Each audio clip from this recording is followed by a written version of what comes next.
Sorry very much for the late start to the stream. I was having some technical issues with my camera.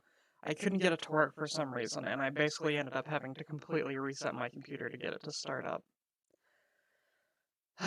Well, if you're watching this, I hope that you've eaten today. I hope that you've drunk some water. I hope that you have taken a shower if you haven't showered in a while, got out of bed.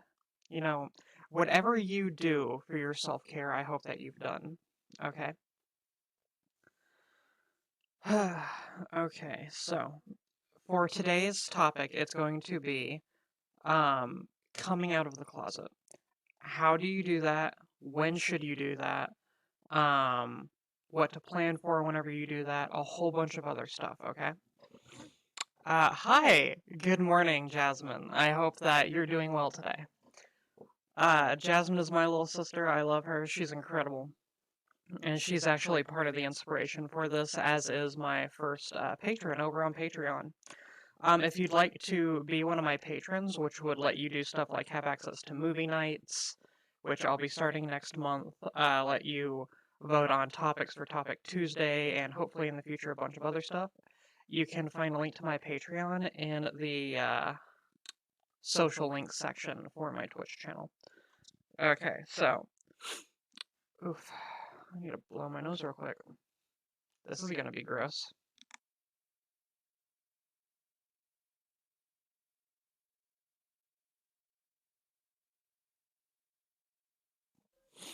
Fun times.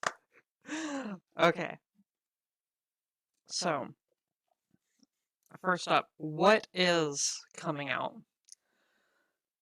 So, coming out isn't just going out and telling people, hey, I'm gay, hey, I'm trans, hey, I'm this or that. There's quite a bit more to it. Morning, Gray.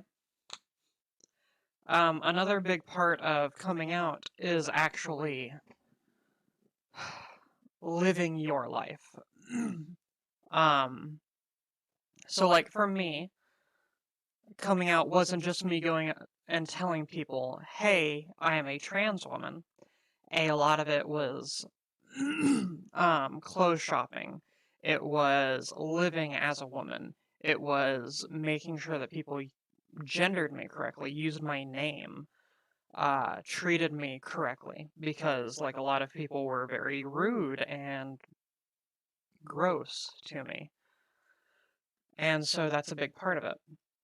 Like, and it can be kind of nuanced, right? So an example is, okay, let's take two separate gay men that I've known, okay?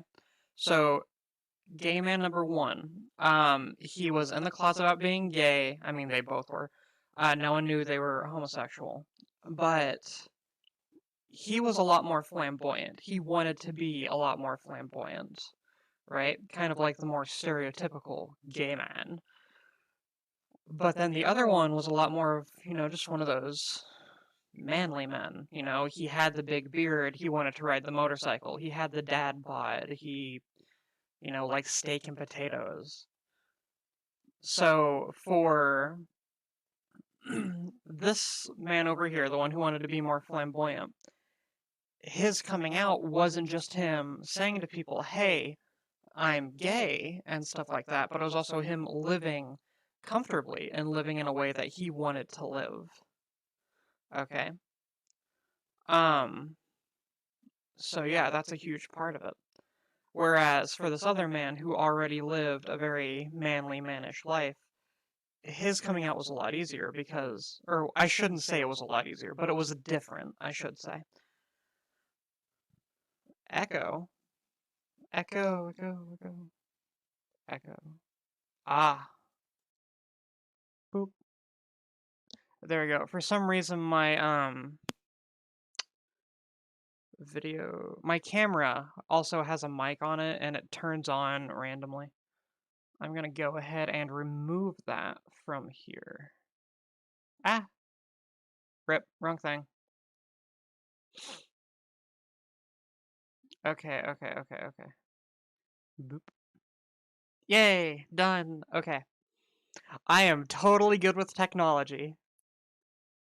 That is one trans girl stereotype I do not fit, is that all trans women are, like, good with technology and are programmers and stuff like that. I tried, like, the highest I got was being a script kiddie in high school.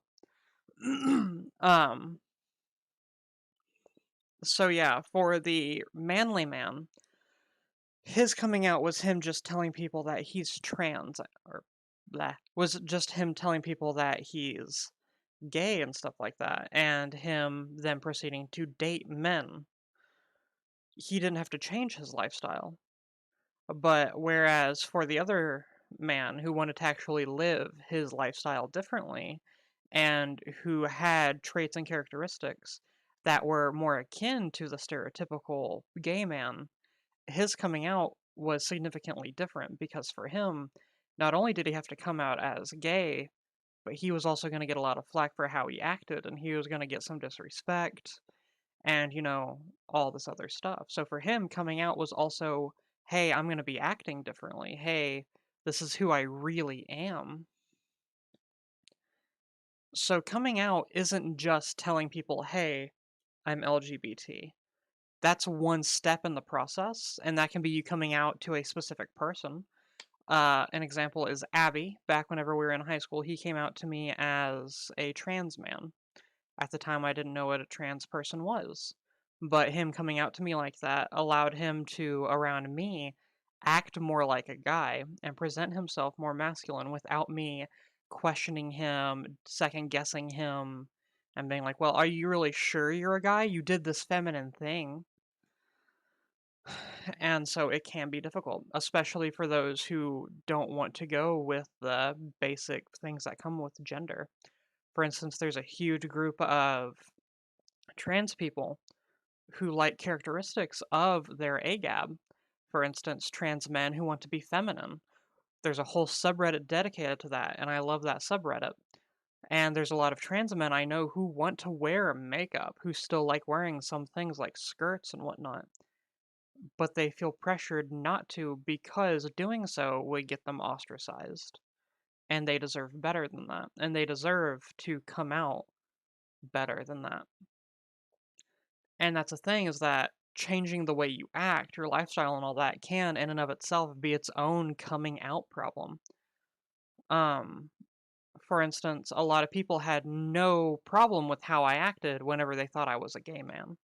Because that was kind of my cover story for the longest time of like, oh no, I'm wearing this tight clothing and these specific shoes and I do all this other stuff because I'm totally just, you know, oh haha honey, I'm gay. Haha.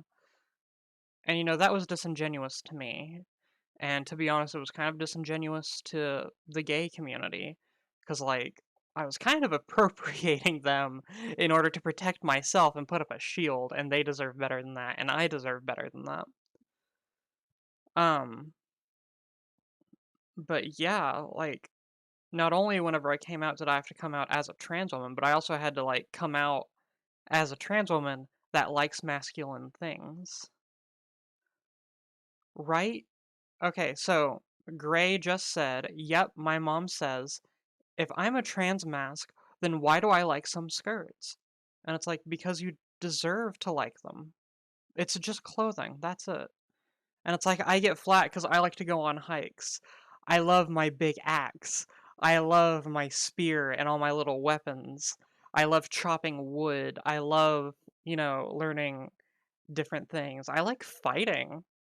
I hate violence, but I love sparring. It's great. It makes me feel strong even whenever I'm losing. And like I get some flack for that, but it's like I also like painting my nails. I also like doing this and that. I like, other stuff. But I've still gotten flack, especially whenever I first started coming out and I was cuz whenever Abby came out, I didn't know what to think about trans people, even though I had these thoughts for so long and I was like, "Oh, obviously, he and I share some stuff in common." Well, whenever I was trying to show him support, I decided to look up stuff and I ended up getting deep into the trans medicalist community. Jenny. And that led to me thinking for a long time, oh, I'm not trans because I don't have dysphoria the way he does. So clearly I'm not really trans. It's just, ooh, excuse me. My apologies. I just ate breakfast, and on top of that, I just got out of the shower, hence my wet freaking hair. So like, I I didn't think I was trans because I didn't have dysphoria the way they had it. I didn't care about bottom surgery. I still don't. Like, down there doesn't affect me. I don't care. That money I could put towards bottom surgery, I'd rather put towards a vacation or a down payment on like buying a house. That way I can rent it out super cheap to a friend and let them live in it for a while they like save up money to buy it from me or something. I don't know. Like there's so much more helpful stuff I could do with that money. I can make so many people's lives better, right? Um so a lot of that was also in my hobbies because a lot of trans medicalists and TrueScum are like, oh, you need to, fit in with this gender binary. If you're a girl, you need to act like a girl. If you're a boy, you need to act like a boy. And that's, excuse my language, but that's just complete bullshit. What is acting like a girl? What is acting like a boy? All this stuff is social construct. I'm a girl. Period. Full stop. Not only am I a girl, I like my axe. It's fun to chop with my axe, and no one can say crap, you know? And so, like, not only, thank you, Gwen. I agree. The traditional gender binary sucks. But not only did I have to come out as a trans woman, but then over time, thanks to this gender binary and stuff like that, I had to constantly defend my coming out as a trans woman with this stuff. And it got to the point where like I had to hide away things that I liked.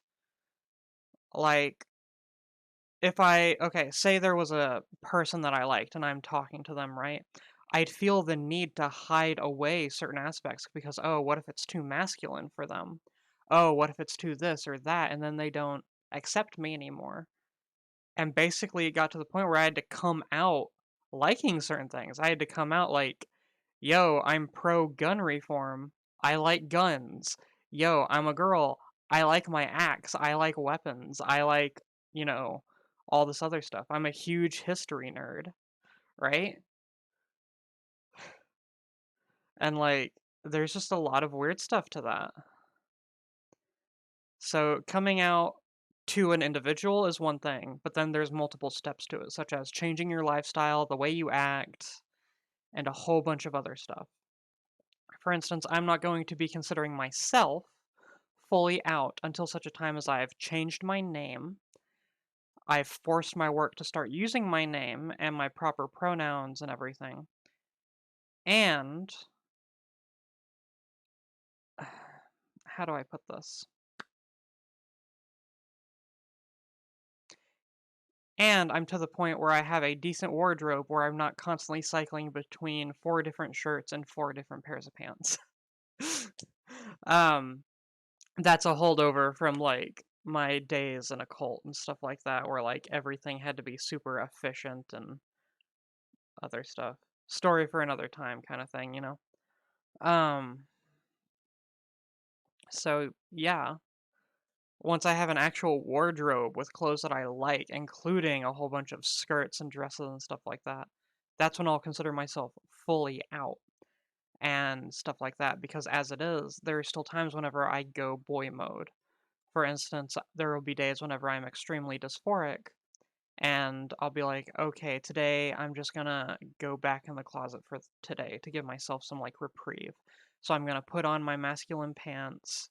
I'm going to put on my bra because like I got boobs. I can't just not wear a bra. Um, but like I'm gonna wear a super tight, 2 or 3 super tight camisoles to help flatten myself down, and I'm just gonna like pretend I'm a guy for the day, right? I'm gonna go back to using this voice, and I'm gonna, act quiet and manly. God, I hate that voice. I do not like that voice. It's so weird. So yeah. there was a lot more to coming out than just telling people, hey, I'm this, or hey, I'm that. So yeah, moving on. What are some things you should plan for when thinking about coming out? So, for me, whenever I was thinking about coming out, there are a lot of things that I planned ahead for. I thought ahead for what if my parents don't accept me, but they let me stay in the house? How am I going to handle those social interactions? How am I going to respond to the things they say to me? How am I going to live with them and with this after this event? Well, I came to the conclusion that I'm putting a chat box in here. That way, anyone who watches the stream in the future can see things that are said. Um, Basically, the decision that, oh shoot, no. Basically, the decision that I came up to, or came up with, I should say, is I would, as long as they weren't overtly disrespectful, like deeply so, then I would go ahead and just suck it up. Hey, Myra. Um, and I would just kind of like be quiet, stay in my room, because that's already what I did most of the time. Like, whenever I wasn't sneaking out of my house or like doing other stupid stuff, I just spent all my time in my bedroom reading, writing, and playing video games. So I would just return back to that because I already barely talked. I was more or less a mute because I hated my voice.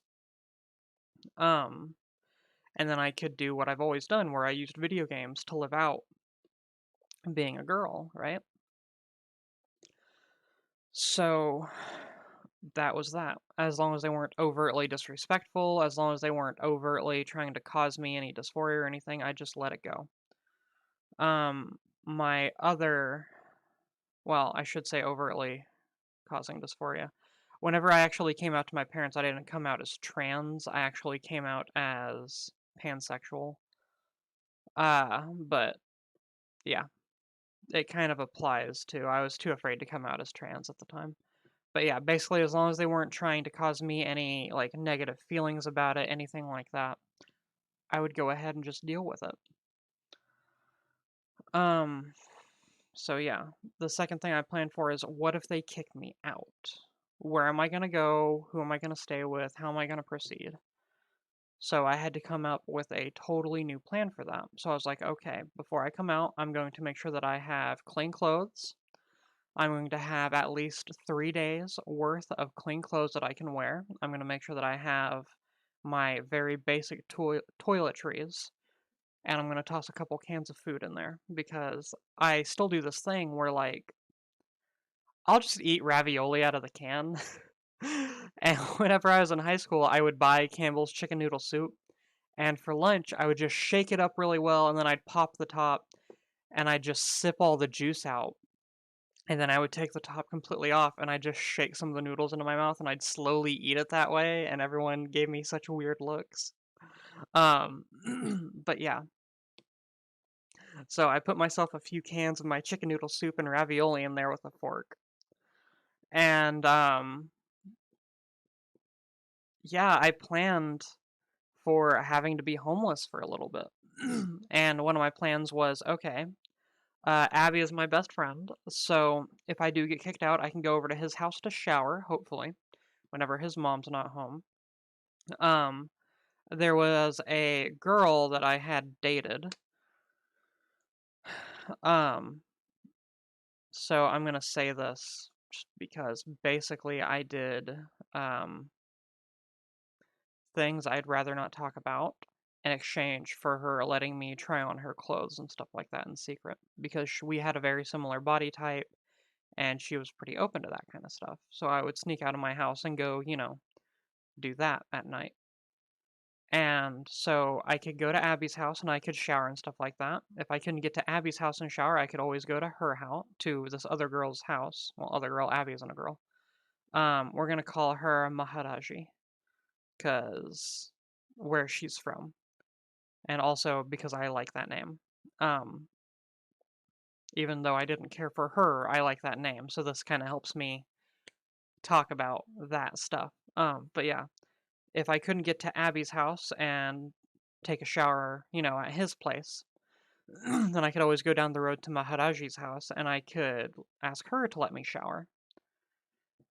I could get food that way. I had already had a part-time job at Walmart, so I could save up money and get food there.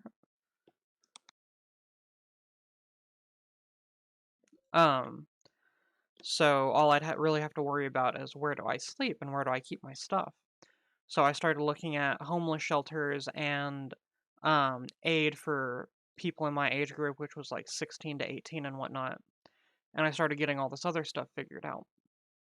And I hated having to plan for that. It scared me a lot, but I knew I had to because I actually knew people that had gone through this. I knew people that were LGBT in my area, which is a rather progressive city, who had seemingly progressive parents who had been kicked out after they came out.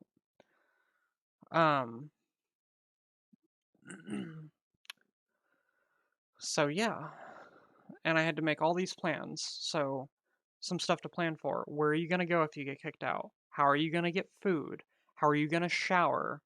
Where are you going to sleep? Where are you going to keep your stuff? Who are you going to be able to talk to?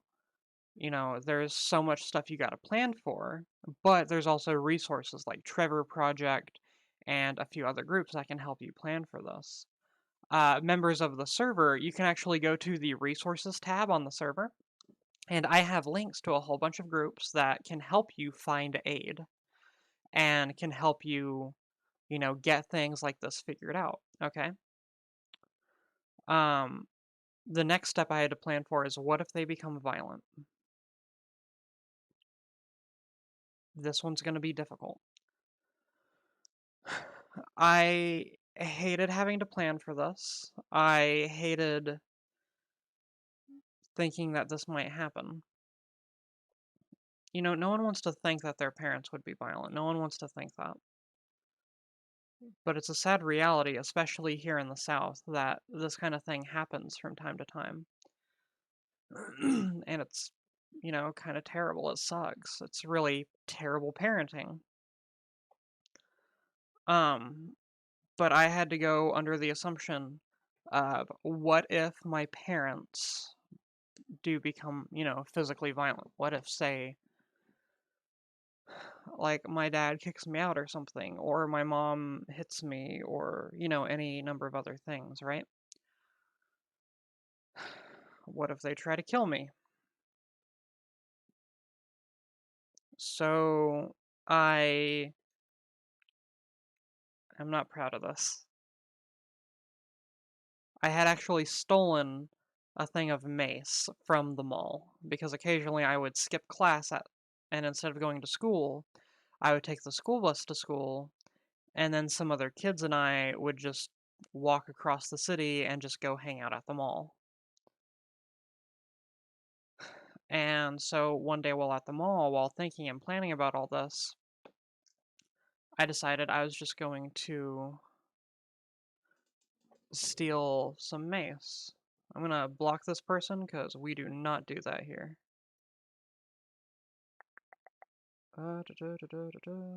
Ban. Okay, done. Okay, they're banned.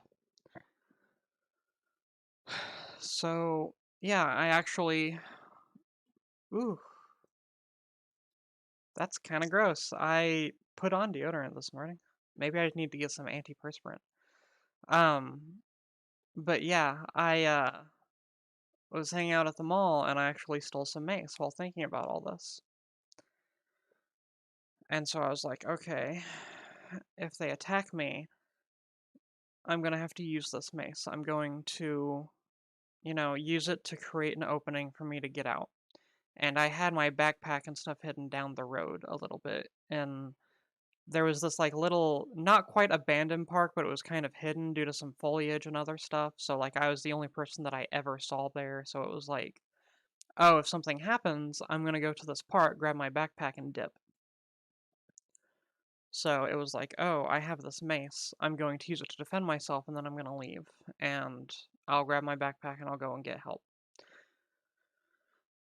But I still had to plan, like, what if they did something? Because I had grown up with my grandparents, and they were massive evangelicals and very kind of cult-like. Like, I remember growing up with my grandpa talking about how, like, um, African skin, like, people with darker melanin and skin tones and whatnot, but he called it African skin.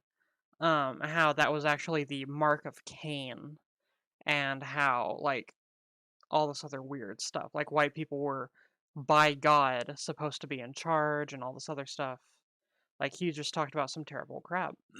But something he talked about was how LGBT people were all just corruptors and pedophiles, and how the best thing to do, the moral thing to do, was to kill them. That way they wouldn't sin anymore, and they wouldn't hurt anyone, and all this other stuff. And, like, I internalized a lot of that, and it hurt a lot. So I had to operate with the idea of, what if my parents believed that kind of stuff? What if my parents, you know, operate based on that same logic? And that kind of terrified me because I had to plan out this life of, like, well, what do I do when my parents are basically dead to me because they had tried to do that to me? So, yeah, whenever you're planning out coming out, have an escape plan, okay? Unless you know de facto these people are going to accept you, which even then, I'd like to say please err on the side of caution. Um, have an escape plan. Have a few days worth of clothing. Have some water. Have it stored in a place other than your house if possible. Um, try and have a friend you can go to. And most importantly, know your strength. Because I can promise you, you are a lot stronger than you think you are. But plan ahead, okay?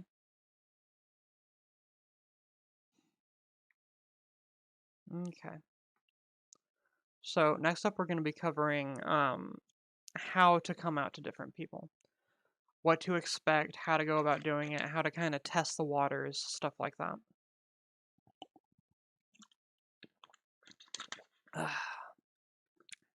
Tea flavored water, heck yeah. I've actually drunk a whole thing of coffee today. This was more or less my breakfast. I'm gonna be eating some actual food soon, don't worry. Oh, also, I got this freaking cool hat. Yeah, or well, beanie. So that's fun. Yeet. That looks terrible. Um, so how to come out? Um, oh, I'm sure. Thank you, Winter. So to come out, what I would say is first, test the waters. So I'm going to use being trans as an example. Um, so if I wanted to come out to someone as trans, okay, even if it gets to the point where, like, I pass, no one would guess I'm a trans woman, this person doesn't know I'm a trans woman, they just think that I'm a cisgender woman, all this other stuff, and I wanted them to know I'm trans for whatever reason. Like, maybe I'm dating them and I have a crush on them. Or, well, I'd say dating them or have a crush on them. I wouldn't date someone. Like, I'd go on one date with them.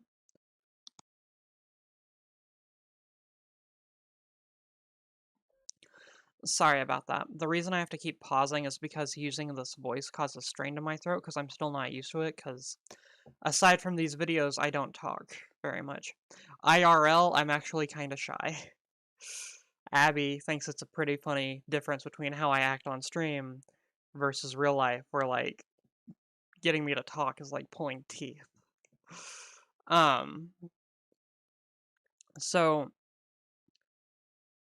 if there's a person I have a crush on, or someone that, came up and asked for my number or something like that, I'd be willing to go on one date with them before I tell them that I'm trans. And that first date would just be me testing the water to see how interesting is this person, how unique are they, how smart are they, do I want to go on more dates with this person, what kind of stuff do I want to do, how far do I want to take this, and if I decided I want to take it further, if I want to get to know them and I want them to get to know the real me, and I like being around them, then okay, they need to know I'm trans for various stuff. Even if we're just going to be friends, like I don't want someone being a super close friend of mine if they don't know it, because what if I need a shoulder to cry on? They're the only one available, and I'm going through some pretty tough dysphoria. That's going to be a lot to drop on someone all of a sudden.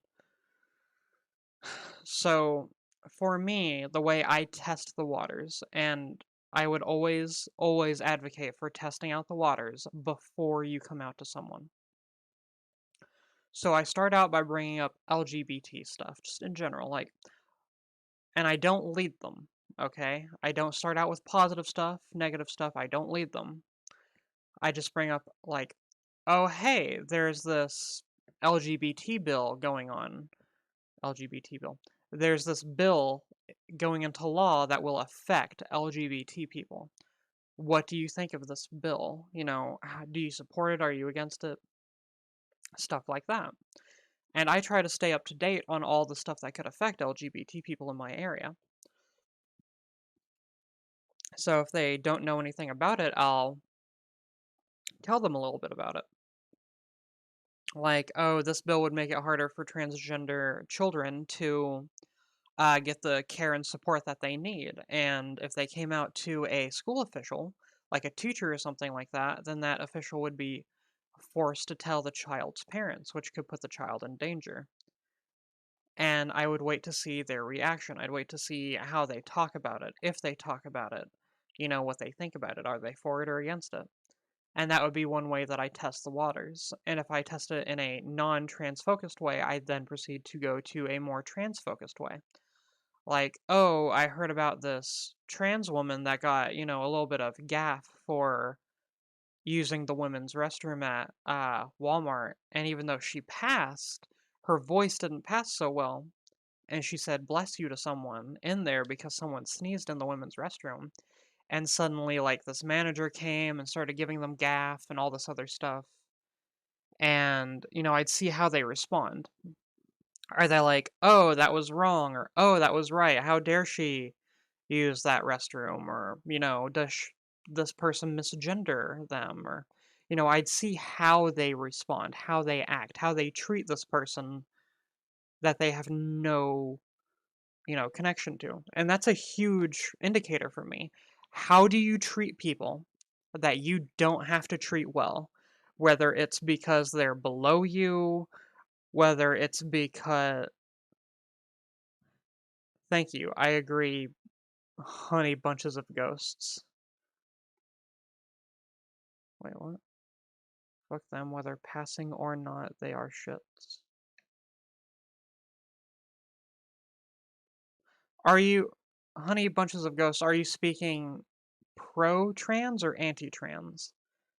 Because I could read that either way. I like to hope it's pro-trans. Thank you. I agree completely.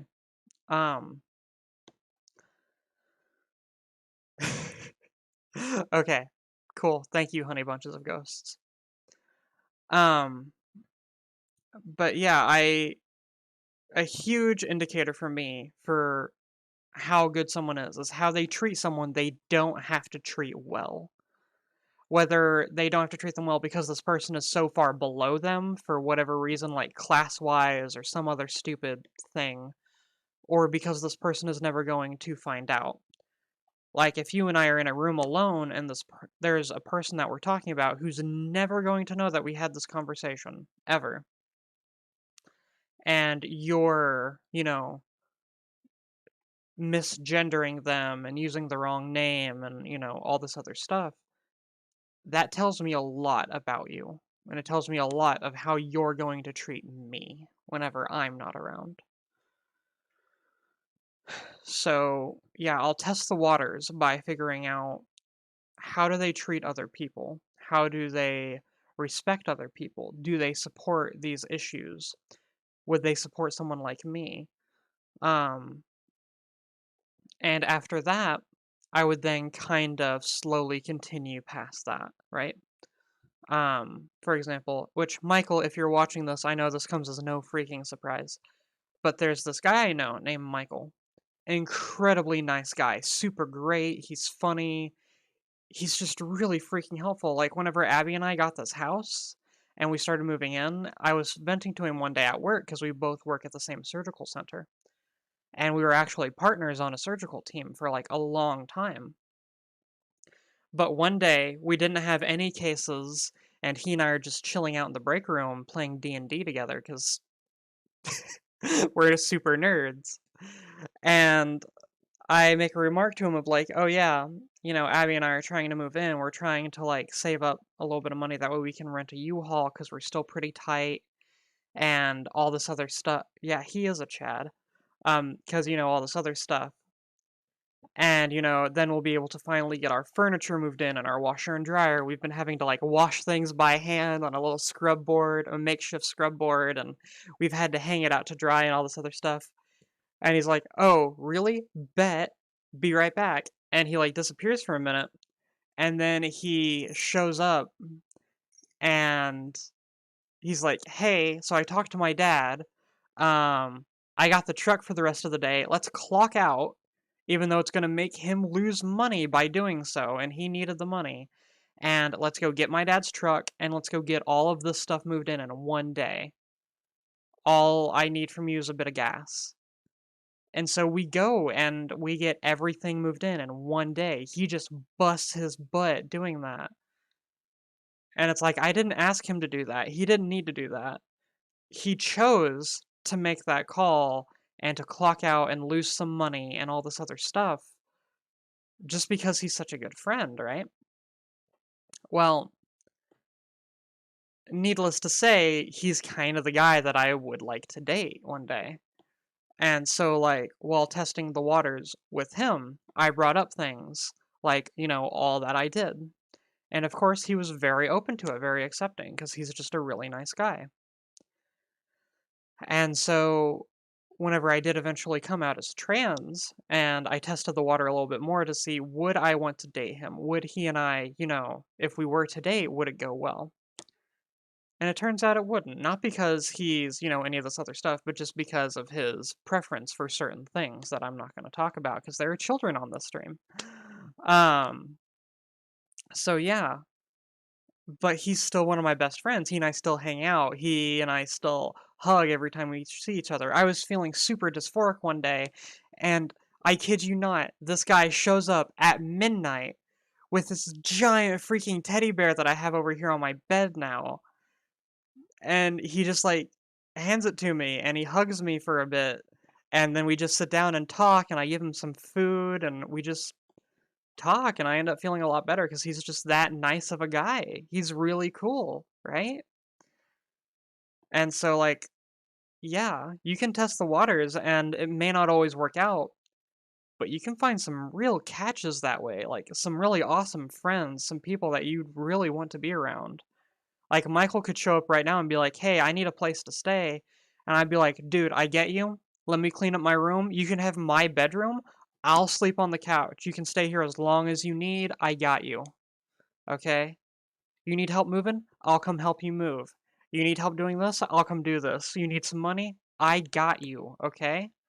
I may have to put off my bills a little bit, but yo, I got you." Right? So I had to test out the waters and stuff like that. Thankfully, he's safe. There have been other people who aren't safe that I've, done this for. And thankfully, I tested the waters first. Um, an example was whenever I first got my Instagram going, there was a guy in my area who contacted me, and he was like, "Hey, you're really pretty, and we happen to have some people in common. Would you want to hang out sometime and get to know each other?" And, me being a, just out trans girl, I was like, Someone thinks I'm pretty? I don't pass. And in my mind, I still look like ugly, and it's like, how do I, what does this even mean? And so I'm like, let's talk, let's talk. And so we talk over Instagram, and I bring up, some other stuff, because clearly this guy hadn't read my profile, right? And so we talk about, like, general stuff and games and all this other stuff. And then after a bit, like, the topic turns towards LGBT stuff. And I thought he had read, like, my profile description on Instagram, where I describe myself. I'm very open about being a trans woman. And thank you, Gray. You're quite a wonderful frog yourself. And I am proud of you and I love you. Thank you for calling me pretty. Um, but yeah, clearly he hadn't read my profile or anything, because we get on the topic of some trans issues, and he makes a rather anti-trans comment. And at first I thought it was just like, oh, you know, he just has some weird views, right? So I pressure him a little bit more. I dig a little to try and find out more, but I find out no, he's just straight up anti-trans. And I'm like, oh no, that sucks. Crap, I kind of like this boy. Well, thankfully I, did some searching in the waters for that, because I was going to let him take me out on a date soon. And now I got to skip all of that, because I know I don't want this guy in my life, even as a friend, let alone like dating and stuff like that. So, yeah, I don't like the way these shadows make my chin look. It makes me look. I swear, like, I'm different in different light. I need to get one of those like ring stands. Yeah, ring stands. Um, the first money I'm gonna, because like I got a patron now, and that is so awesome. And the first thing I'm gonna do with that money is I'm actually gonna buy a second monitor. Right? I'm gonna save up that money I get from Patreon, and I'm gonna buy a second monitor. That way I can have all of my chat stuff over here, and I don't have to use my phone, and I can do a whole bunch of stuff at the same time, and hopefully have much higher quality streams. And then the second thing I'm gonna buy is I'm gonna buy a large ring light and put it up here. That way I have a lot better lighting. And I'm still learning editing.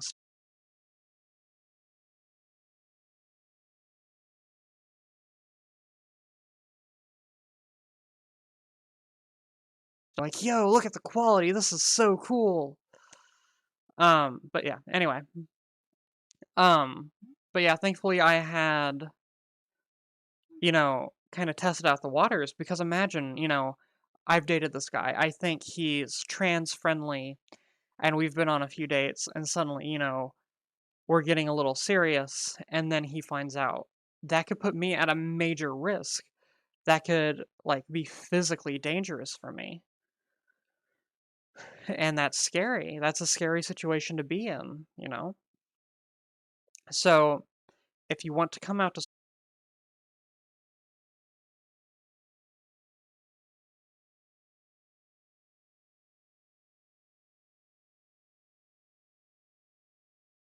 always test the waters.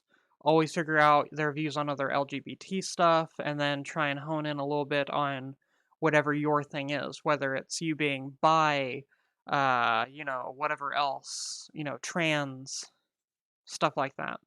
Some things you don't really have to do that for. Like if you're gay and you're dating another, if you're a gay guy and you're dating another guy, you don't need to test the waters to see if he's okay with gay men. I mean, you may want to test the waters and see how he responds to different kinds of gay men, because I have met some gay guys that are very, very anti like feminine men, and that's weird. Um, so yeah, but you always want to test the waters, okay? And if you plan on coming out to your family, that's something I would suggest you do. And you can actually kind of, I don't like using this term for it, but I can't think of a better term, but you can prime people that you're really close to already to kind of be more accepting towards LGBT people. Um, Basically challenge their views. You know, they say some anti-LGBT stuff, call them out on it. And as someone who used to be a Nazi, push them. Ask them in depth to explain. Because, like, something that helped me a lot is people questioning those really stupid views I used to have. Like, oh, why do you think this thing about a certain group of people? Okay, why is that? Okay, why is that? And just keep getting down, narrowing it down, because eventually you reach the point where that person has to admit, I don't know. And they have to fall back on either I believe it out of faith, or I believe it because of X thing or some other conspiracy thing. And it gets to the point where they can't hide the fact that it's illogical and it makes no sense. And because I had people calling me out like that, and I had people pointing out over and over again that, hey, this thing makes no sense whenever you get down to it. Think of the implications of this. It helped me break a lot of my views. I used to be very anti-LGBT, even though I had these thoughts that at the time I didn't know was like trans thoughts. I thought, oh, every guy wants to be a girl. Girls are just cooler. They look better and all this other stuff. Who wouldn't want to be a girl? And yeah, I'm thankful that I had people in my life like Abby and whatnot who helped me break out of those viewpoints, who helped me get out of that stupidity. And Abby and I still challenge each other a lot. And it's not like negative challenging, like, oh, how dare you believe this? It's like Abby and I will share an opinion on something. And even if we have the same opinion, we'll both like force each other to get really, really deep into it and not really defend it, but break it down point by point by point. And it's surprising sometimes how we can have like different or the same opinions for entirely different reasons. And then we communicate this way, and next thing you know, not only do I have this opinion because of X reason, but I also have it because of Y reason and Z reason. And it can be really cool. But yeah, you can bring up LGBT issues with those that you care about, and say they say something like, "Well, all LGBT people are pedophiles." Ask them, "Why is that?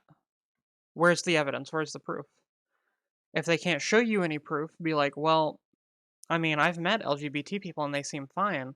I've known a lot more pedophiles that are like clergymen, you know, Catholic preachers, Pentecostal preachers, evangelicals. You know, I've seen a lot more pedophiles like that than I have LGBT people.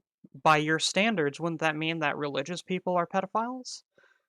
Obviously, that's not true. You know, you're a pedophile because you're a pedophile. You're not a pedophile because, you know, this other stuff. But have them explain it to you. Push them to explain it to you.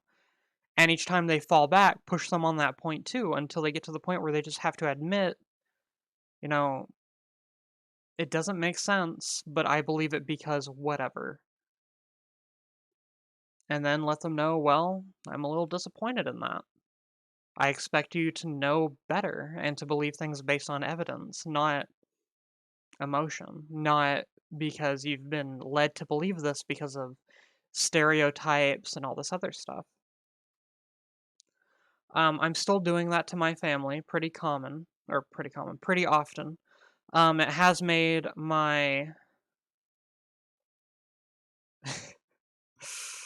yo, Winter, I get that.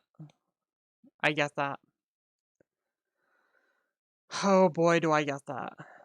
Um, but yeah, I've been pushing my family like that for a while, and the younger generation, super accepting, way more than the older generations, and I'm happy. That's not all me, you know. Um, that's a lot of them being raised in an era where they have a lot more acceptance and whatnot. But I mean, I've still had, like, I had a young person. I'm not going to say who in case any of my family ever finds any of my streams or anything. But I had an individual in my family come up to me once at my sister's family get together. And they revealed to me that they think they might be a lesbian and they're afraid. They wanted to know how to cure it because they didn't want to be a lesbian because they've seen how the family talks about me sometimes. And they've seen the way the family talks about and thinks about LGBT folk at sometimes, or at some points. And they didn't want to be, they didn't want that stuff to be levied at them. And that broke my heart. And I'm grateful that this newer generation is becoming more accepting. And so I view it as I have an obligation to them to constantly push back on this stuff. Even if I never came out of the closet, even if I live the rest of my life pretending to be a cis dude, I have an obligation to everyone that comes after me to try and push back on this stuff and to make it better for them. I'm going to die one day. I don't know what the future of the world is going to be like, but I know that if I put in a little bit of work right now, I can hopefully make it better for those that come after me. And if I have to go through just a little bit of suffering now to make everyone that comes after me have a little bit easier time, that's worth it to me. I would happily throw myself off a cliff if it means that everyone else got an extra hour to their life. Just one extra hour. Because that adds up whenever you have 7 billion people on a planet. And that's worth it to me. So, yeah, you can bring up LGBT stuff to kind of test the waters and see, if someone is open to LGBT stuff, if they would be more accepting to you, whatnot. And then after that, if they are anti-LGBT, but you have to keep them in your life for whatever reason, you can subtly push back against that stuff and ask them to explain it. Ow, my nose ring. Ow, ow, ow. I was scratching my nose, and then I accidentally pulled on my nose ring, and now I feel like I'm gonna cry. Ugh, I'm such a baby. Okay, okay, okay. Ugh, oh my god, Becky, why would you try and rip out your nose ring? This isn't a blood sacrifice anymore, Becky. Um, but yeah, it's important when pushing back on stuff, though, that you don't come across as purely antagonistic. So, for example, whenever Abby was pushing back on my old ideals back whenever I was a stupid Nazi, he wasn't being like, well, why do you believe this, idiot?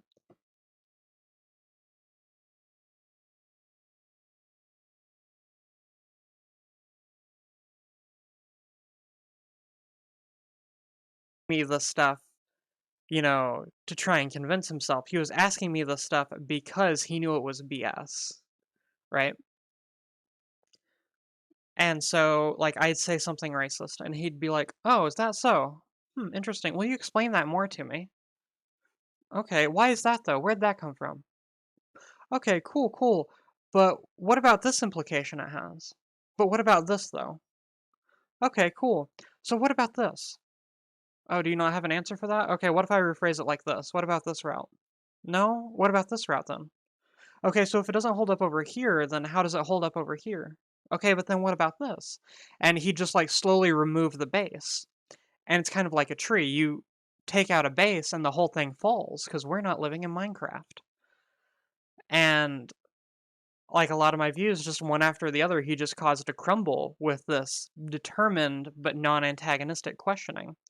And I've seen other people do it too. There's this famous black man who goes around and he de-radicalizes KKK members and stuff like that. And then once they've left the KKK and they've abandoned most of their racist values and stuff like that, they give him their robes and stuff, and he has a big collection of just KKK robes and hoods, and that's so freaking awesome. And I would love to do that one day, but with like, anti-TRAN stuff. Um, so yeah. Right? Gwen gets him. Okay. So yeah, you can question these people and you can kind of remove the base of their arguments and then it'll start to crumble on their own most of the time.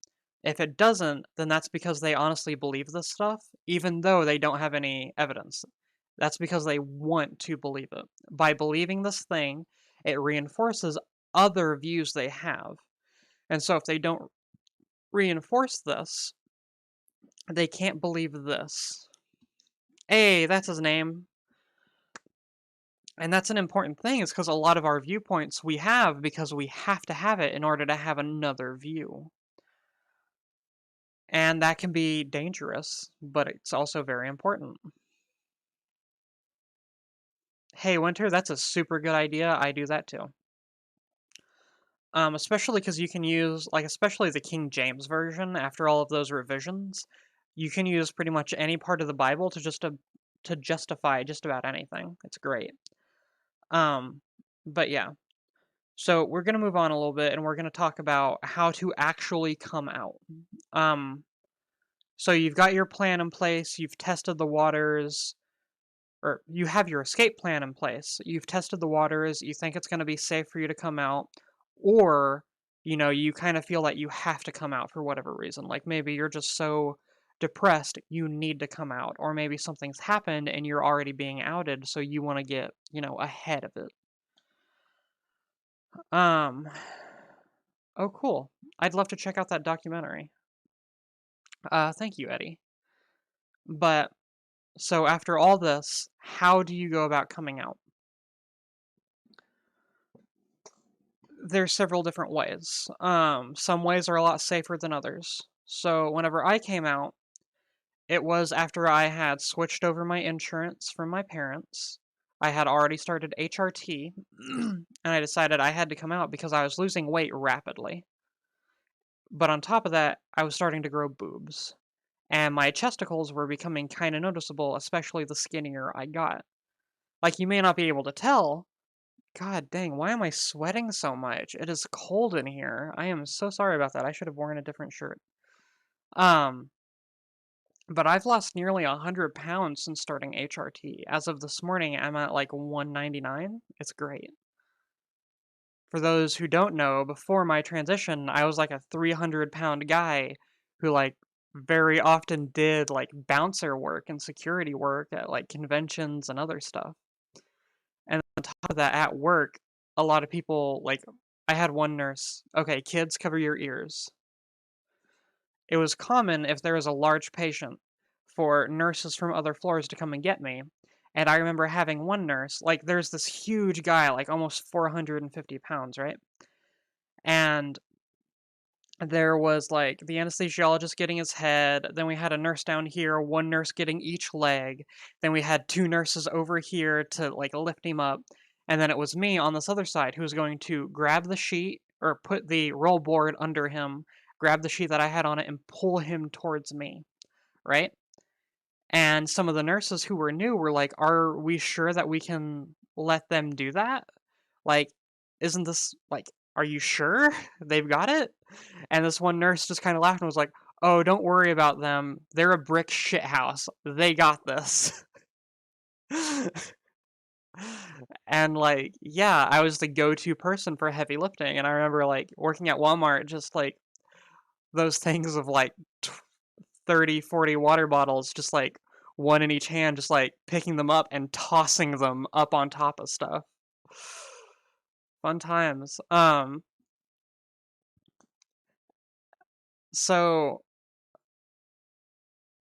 I was put in the position where I had to come out. I couldn't really not anymore. So I was like, okay, I've already got my insurance switched over. Abby and I had just bought a house after freaking years of saving up, and a death in the family gave us enough money to put down a down payment. I owned my car. Abby owned his car. We were not well off financially. We both more or less work minimum wage. I just get a lot of hours, and then, he has his job. But yeah, I was in the position where, like, yeet. But, I was put in the position where I kind of had to because of my chesticles and whatnot and my weight loss, and people were getting worried about me. So the way I came out to my parents is I wrote a letter. And I got really into it, really deep. I was explaining, hey, this is how I've been feeling. This is how long I've been feeling it. Here's a list of my suicide attempts because of this. Here's, all this other stuff. here's what I'm doing, why I'm doing it. It's not because of you. It's not because of me. I'm doing it for me. And you can either accept it or you can lose your child because I am not picking between my happiness or you. Period. And I sat down with them, and Abby actually came for moral support.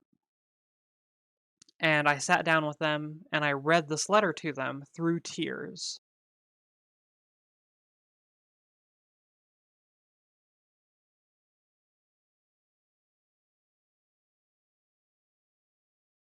Now, since then, they've kind of reneged and they have, they do constantly try and get me to give up transition and stuff like that. And I've actually found that the best way to handle that is to just be disrespectful back. Proportionately disrespectful. If they're going to disrespect me, I'm going to disrespect them. Like my mom says something like, "Oh, I can still see your stubble. It's so handsome. You're such a good guy. Why don't you just give up the silliness and go back to being my handsome young man?" And I'll be like, no, Mom, I wouldn't want to do that. And besides that, you and I look so much alike." "No, we don't. We don't look anything alike." "Yes, we do. You just said I have stubble. You and I have the same stubble, Mom. Can't you see it? See, it's all..." And I'll motion towards her face and she'll get really upset. Like, okay, if you want to play this game, we'll play this game. I'm not gonna sit here and just be like, "Oh, woe is me, I'm in so much pain. Oh, the dysphoria." Hey, Quetzal, thanks for following me. It's like, nah, if you're gonna disrespect me, I'm gonna disrespect back. "Oh, can't you see, dead name, that you're killing me? Oh, what am I gonna do?" Die faster, I guess? I don't know, this is up to you. You're the one making it, over dramatic and all this other stuff. This is on you. Keep it up at this point. I ain't even gonna come to your funeral. uh, but, yeah. Now, of course, I was in a privileged position because I have a house. I have a career in the medical field. I, have all this other stuff going for me. And then on top of that, let's face it, I'm freaking white. Like, there's a lot of stuff that I can get if things did go downhill that a lot of other people wouldn't be able to if they came out. Um, so, yeah. Abby came out to his mom by sitting down at the dinner table and explaining to her what's going on with him. She didn't take it well. I've had some friends that came out to their family about them being LGBT over text. I had one person who came out, one person on my server who sent letters to their family and mailed it. That way they couldn't take it back, and then they got a few days to plan and to kind of prime their family to receive these letters, right? There's a bunch of different ways to come out. I'd say do what's best for you, but I would say that the more likely it is for someone to basically, if they're going to try and dismiss it, if they're going to try and be like, "No, you're not really this, you're this," or, "Oh, you're just confused," or, "Oh, this or that," you need to be prepared to either stand your ground or to live your own life apart from them, depending on how much you want them in your life. And I'm not going to sit here and judge you if you want people in your life. I come from a super alt-right family. Okay, my childhood was abusive, and then I got taken away and put into a mental home, and then I got out, and basically my parents and I were like, "Hey, we don't really know each other, and you're so quiet and all this other stuff. We're just going to back off, and you can do your own thing, and then, if we need to talk, we'll come together and talk."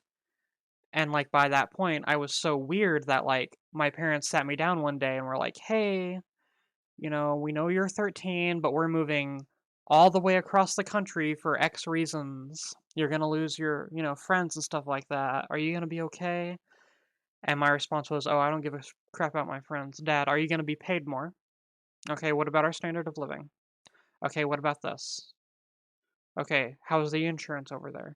Like, I was talking about stuff that I shouldn't be worrying about as a kid, right? Um, so yeah, I never got that childhood. I never got that family I wanted to have.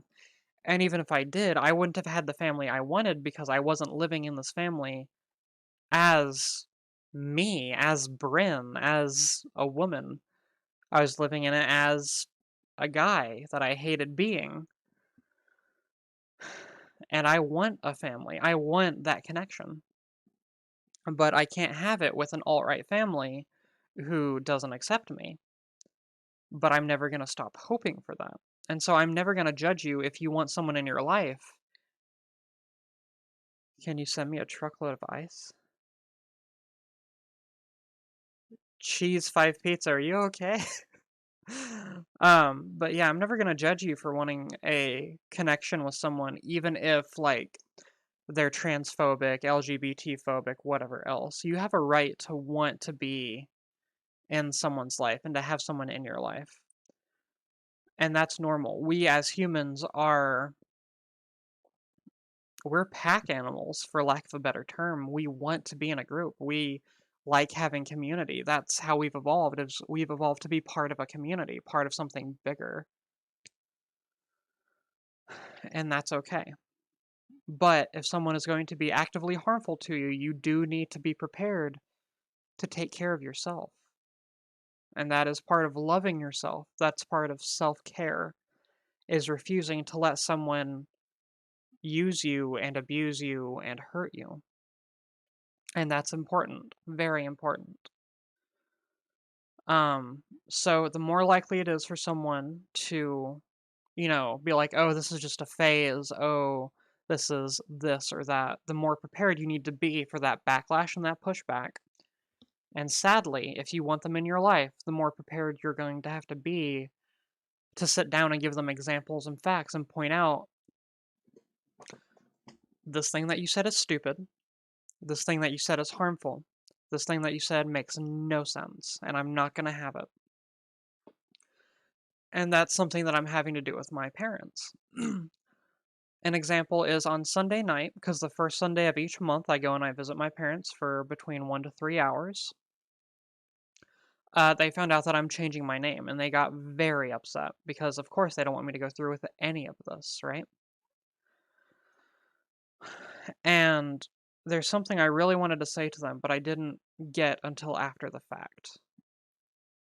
And that is, because my mom said that she feels like I'm dying to her, and that if I did this, it would be like I'm gone, like I really am dead. She wouldn't know me, she wouldn't have a connection to me. She wouldn't really be my mom anymore. And that hurt really, really bad. Like, I cried for hours. It hurt really bad. And I'm already starting to tear up from it.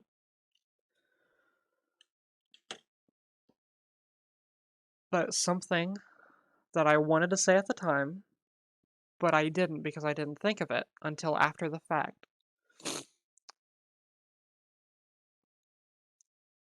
If I am to you only my body and my name, and without those two things, you don't know me, without those two things, I'm dead to you, then I was never really your child. No matter how much you like to posture, no matter how much you like to get up on your high horse, you were never really my mom. You pretended to be. You acted like it. You gave me food, you gave me clothing, you did everything that a parent is expected to do. I'm not going to sit here and give you a gold star. I'm not going to sit here and give you, a pat on the back. Good job. You did so good. Just because you did the bare minimum that should be expected of every parent who chooses to bring someone into this world. None of us chose to come into this world. It was foisted upon us. And so if you're going to foist upon someone this reality, It is expected of you to take care of them and to help them get their feet under themselves. If I ever have kids, they're not going to be copies of me. They're going to be their own individuals with their own thoughts, ideals, opinions, wants, and needs. Even if they're, you know, 5, 6 years old, they have a right to their emotions. They have a right to their experiences. It's not that they're stupid, it's that they're inexperienced. And we all start out that way. And experience takes time. But if to you, you never really knew me, and all I am is my name and my body, and if I change my name and body, I'm dead to you, you were never really my mom, and I was never really your kid. And if that's the case, cool. I'm happy I get to go ahead and cut you out, and I no longer have to waste my time on you, and you no longer have to waste your time on me. Because we're both adults, and we both have things we need to do. And that's something important I want each of you to know. Whether you're here because you're trans and you're part of my Discord server that focuses on trans stuff, whether you are, you know, some other flavor of LGBT, whatever else, even if you're cis, even if you're, whatever, you are more than your name. You are more than a body. You are a person. Your name and your body are just conduits. Your name is how other people conceptualize and think about you and organize information and data regarding you in their brain. Your body is just a physical vehicle that you interact with the world in. You are more than that. You are you. You are a person. You're a soul.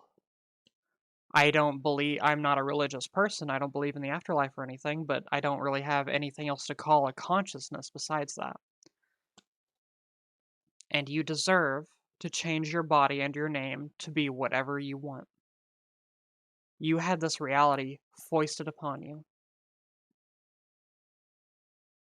You get to choose how you live in it and how you experience it. I am not your real mom. I am the internet mom. People keep calling me that, and I love it.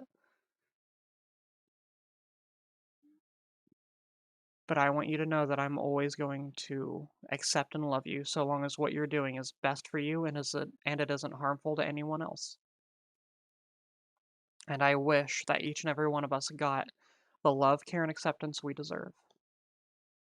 So whenever you come out, be prepared to have to push back on this. And be prepared to have to defend yourself. Because you may have to. But if you do, there is always going to be people out there who can help you and who will have your back.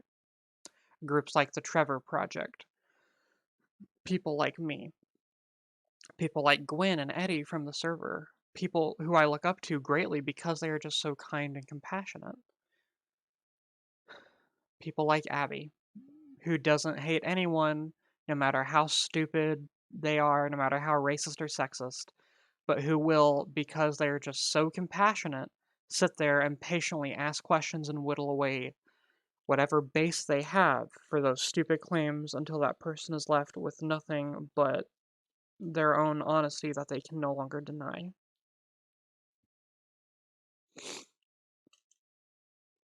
And you deserve happiness. You are valid, and you are a person.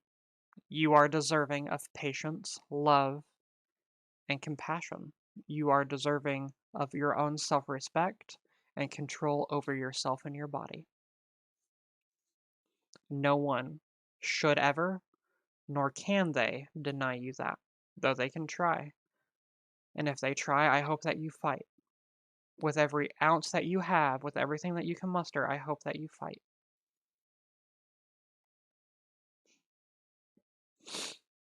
Okay, this was intense. Okay. I'm gonna go for about another 5 minutes if anyone has any questions, comments they'd like to make, and then I'm gonna call an end to it. And this was a good Topic Tuesday. I hope to do this again next week. If you'd like to help me decide what to do for Topic Tuesdays, you can subscribe to my Patreon. Starting the 1st of next month, I'm going to put all of my Topic Tuesday ideas up for vote.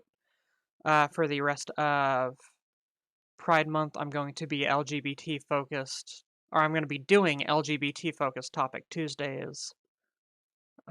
So yeah, fun times. Yeah, Gray. I have a habit of getting intense. Even on like my gaming streams, I get pretty intense.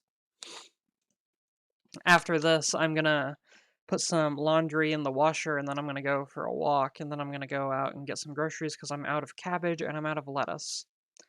And it's kind of hard for me to make stir fry or stew if I don't have any cabbage because I'm one of those weird people that like cabbage.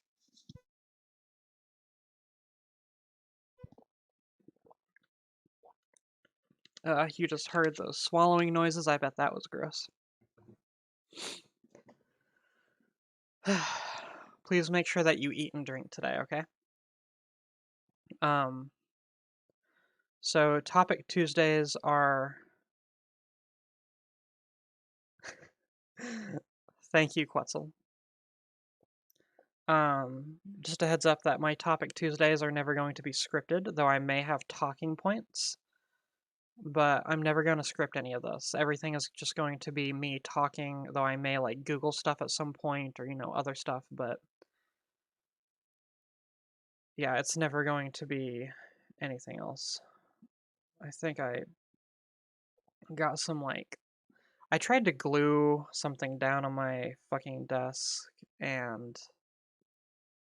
some of the glue came up and now I'm messing with it because it's like sticky tack. And I should probably not do that because, yeah. I like sticky tack. I was one of those weird kids that like during elementary I would like pull it off the walls. But I think it brought up some of my desk with it, so rip. I'm gonna have to repaint my desk. Oh well. I need a new desk anyway, to be honest.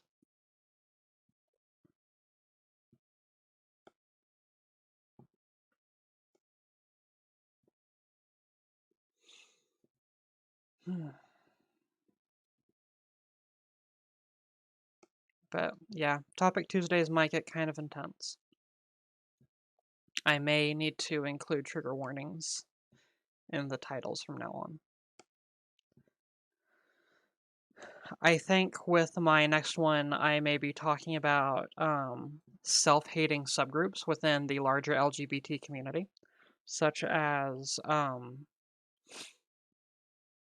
so trans medicalists for transgender people, gold star lesbians and gays for the homosexual community, stuff like that.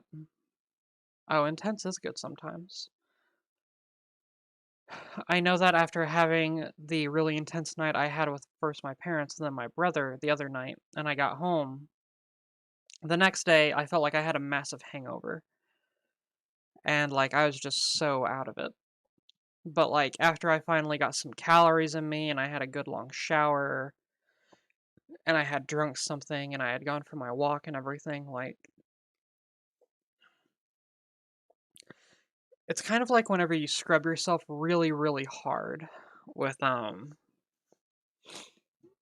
scrub brush. I'm gonna stop picking at this sticky tack. I'm gonna leave it alone because I'm just pulling up more on my desk at this point. It's kind of like whenever you scrub yourself really hard with one of those bristly scrub brushes and you get like really intense, you get really clean, right? And you're going hard at it. And then you stand under that hot water and you just let like everything wash away and then you get out. You're so sensitive and you feel raw because you are, but like you feel clean and you feel like fresh and new in a way, right? So yeah, intense is good. Oh yeah, I hate bi erasure, especially people that are like people that are like, if you're bi but you have a preference for the other AGAB, then you're just spicy straight. Or like, I have this one friend of mine who is bi, and she's married to a man. They have a kid, and a lot of people speak to her as if she is just bi in order to get him off. Like, no, she's more than just this man's pleasure object. You know, she likes men and women. She has a preference for men. That doesn't mean that she likes women less. Oh, nice. It's good that that your bean plant has 6 new leaves gray. That's awesome. But yeah. So in my next stream, I am definitely going to be talking about self-hating subcommunities within the LGBT spectrum. And I may talk about bi-erasure in there because that is part of self-hating. Because I know that whenever I first started realizing I was LGBT, whenever I was like 13, and I had first started, um, you know, whenever I had first started realizing I wasn't straight, I kind of, I hated on bi people a bit because I was like, oh, they're just pretending to be LGBT, you know?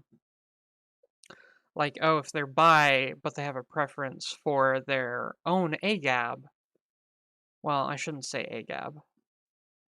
Oh, if they're bi and they have a preference for their own gender, then they're just homosexual, but they're trying to fit in more with straight people. Whereas if they're bi but they're dating the opposite gender and they have a preference for that, then they're just straight and they're just trying to impress other straight people, right? They're trying to win brownie points, as I put it back then. And yeah, that whole idea of, oh, they're just trying to win brownie points, oh, they're just trying to fit in more with, straight society and all this other stuff is really stupid. Hi, Goberpod. You're here right at the end of the stream, like literally. So yeah, it was fun. This was a good topic Tuesday. I really look forward to next week. I love you all. Please stay safe to the best of your ability. Please make sure that you eat and drink something today. And please take care of yourself, okay? You are loved, and you are amazing, and you are valid, okay? I love you. Good luck.